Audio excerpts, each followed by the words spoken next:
ये एक पुरानी तस्वीर देख रहे हैं, जिस तस्वीर में काउबॉय हैट पहने हुए नजर आ रहे हैं डेंग शाओपिंग। ये वो शख्स हैं जिसने एक छोटे से मछली पकड़ने वाले गांव को, जहां मारामारी होती थी मछली पकड़ने के लिए, उस गांव को एक दुनिया के जाने माने मैन्युफैक्चरिंग हब में बदल दिया। इसे कहते हैं सोच। अभी अगर चाइना अंदर से किसी के आगे बढ़ने से डर रहा है तो वो है भारत, और भारत ने ये कारनामा कर दिखाया है। अभी भारत ने अमेरिका चाइना दोनों को हैरान कर दिया है। स्क्रीन पर एक आर्टिकल देख रहे हैं, जिम ओ'नील, इन्होंने एक बयान दिया और बयान में कहा कि भारत और चाइना अगर मिल जाएं तो बहुत कुछ बदल जाएगा। जानेंगे आखिरकार क्या कहना चाहते हैं। साथ ही इन्होंने ये भी बताया है कि नहीं मिलेंगे तो फिर क्या होगा। जियोपॉलिटिक्स में बहुत सारी चीजें चल रही है। भारत ने सारे रिकॉर्ड तोड़ दिए हैं। 32% तक इस बार आगे बढ़ चुका है भारत। हमेशा की तरह जानने को मिलेगा बहुत कुछ। आइए जानते हैं इन खबरों को विस्तार से। माओ ये एक ऐसे नेता थे ना, जो अपने से आगे किसी को पसंद नहीं करते थे, और इन्होंने एक बार दो बार नहीं, बल्कि कहा जाता है कि 3 बार डेंग शाओपिंग को अपमानित किया। और न सिर्फ डेंग, बल्कि उनके बड़े बेटे डेंग फुफांग को भी इतना टॉर्चर किया गया था कि वो पैरालाइज्ड हो गया था। डेंग को जियांगसी प्रांत के एक ट्रैक्टर फैक्ट्री में साधारण मजदूर बनाकर भेज दिया गया था। लेकिन माओ की मौत हो जाती है 1976 में, और यहीं से शुरू होता है चाइना का बदलाव, क्योंकि चाइना का कमान आ जाता है डेंग के हाथों में, और डेंग ने अचानक से पूरा सीन संभाल लिया। अब आपके मन में ख्याल आएगा, अच्छा लोग तो माओ को पसंद करते थे, फिर डेंग ने अचानक से बदलाव लाया तो क्या चीन की जनता भड़की नहीं? चीन की जनता को उन्होंने समझाया कि माओ 70% सही थे और 30% गलत थे। मैं वो 30% सही करूंगा। और माओ ने पहली यात्रा की अमेरिका की 1979 में, और अमेरिका को कहा कि हम अब खोल रहे हैं अपने दरवाजे, आप अपनी कंपनियों को लाइए। यहाँ पर इन्होंने अमेरिका से दुश्मनी भुलाते हुए ये तस्वीरें खिंचवाई, ये दिखलाने के लिए कि अमेरिका के साथ हम एकदम खुले हुए हैं। डेंग की सबसे बड़ी उपलब्धि पता है क्या है? चीन को गरीबी से निकालकर एक इकोनॉमिक सुपर पावर बनाना।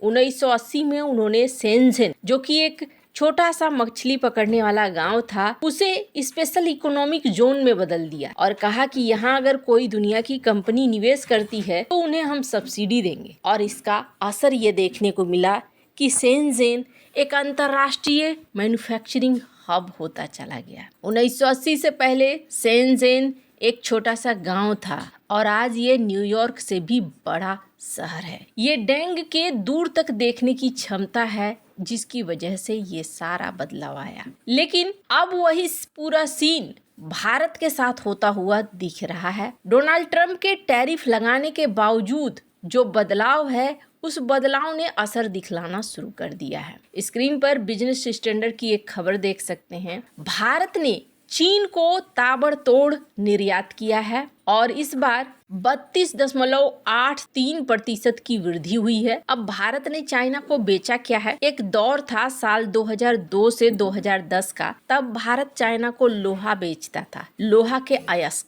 और उन अयस्कों का इस्तेमाल करता था चाइना, और अपने लिए स्टील बनाता था। वो एक ऐसा दौर था जब चाइना बहुत तेजी से विकसित हो रहा था, और ऐसे में वो धड़ाधड़ इंफ्रास्ट्रक्चर वगैरह बनाए जा रहा था। भारत से वो अयस्क खरीदता था, फिर वो स्टील बनाता था, उस स्टील को अपने यहाँ भी इस्तेमाल करता था और विदेशों में भी बेचता था। कई बार वही स्टील घूम फिर कर भारत को आते थे। लेकिन उसके बाद साल 2015 से 2020 तक में आयरन का मांग गिरने लगा। तब भारत ने रिफाइंड पेट्रोलियम प्रोडक्ट पर ध्यान देना शुरू किया, और फिर रिफाइंड पेट्रोलियम डायमंड्स बेचने लगा। लेकिन साल 2021 से 2025 सुनकर आपको आश्चर्य होगा, भारत ने वही डेंग वाला फॉर्मूला अपनाया। भारत ने अपने देश में PLI स्कीम लॉन्च किया, और इसका फायदा आज भारत को कहां से मिल रहा है? भारत में एप्पल, सैमसंग जैसी कंपनियां मोबाइल और कंपोनेंट्स बना रही है। 2025 के पहले 6 महीनों में भारत ने कुल इलेक्ट्रॉनिक निर्यात किया है 22.2 बिलियन डॉलर का और ये 42% की वृद्धि है।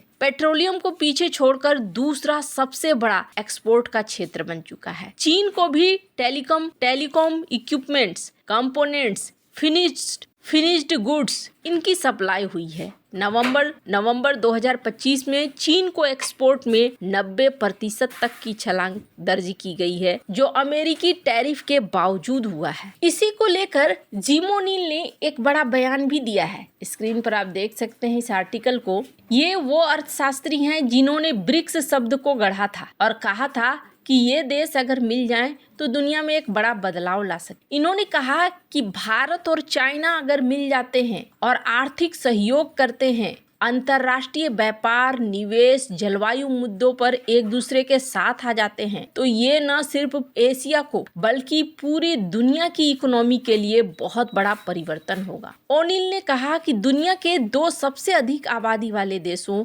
भारत और चीन के बीच अगर ये बड़ा बदलाव आता है और दोनों इकोनॉमिक तौर पर एक दूसरे के साथ आकर खड़े होते हैं, तो ये परिवर्तनकारी होगा पूरी दुनिया के लिए। लेकिन इन्होंने एक और चीज कहा। इन्होंने कहा कि भारत के पास जो जनसंख्या है वो बेहद शक्तिशाली है। भारत अगले 20 सालों तक 8% की विकास दर को हासिल कर सकता है, जिसे भारत एक बड़ी इकोनॉमिक पावर बनेगा। इन्होंने ये भी कहा कि भारत के अंदर बहुत सारी चीजें हैं, चूंकि इनका खुद का खपत अच्छा खासा है, इस वजह से भी भारत अपनी जड़ों को बहुत मजबूत रखने वाला है। ओ'नील ने इस बात को भी कहा कि अगर चाइना अपने ग्रोथ को बरकरार रखता है और भारत भी लगातार बढ़ता जाता है, तो डॉलर का प्रभाव दुनिया में खत्म होना शुरू हो जाएगा। इन्होंने कहा ब्रिक्स में भले एक कॉमन करेंसी या ब्रिक्स की करेंसी न बने, लेकिन इतना जरूर है कि भारत और चाइना का प्रभाव जरूर बढ़ेगा। फिर इन्होंने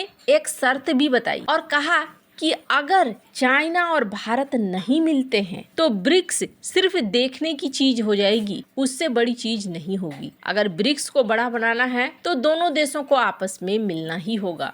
अब आने वाले समय में देखने को मिलेगा, लेकिन एक चीज जरूर साफ हो चुका है कि भारत की ग्रोथ को रोकना आसान नहीं है। डोनाल्ड ट्रंप ने चाहे लाख कोशिश की हो, अब भारत को रोक पाना मुश्किल होता हुआ दिख रहा है और एकदम सही रास्ते पर भारत चल रहा है। आपको क्या लगता है इन सब मामले में? आपकी क्या राय है? कमेंट कर जरूर बताएं। जल्द मिलते हैं अगले वीडियो में नई खबर के साथ।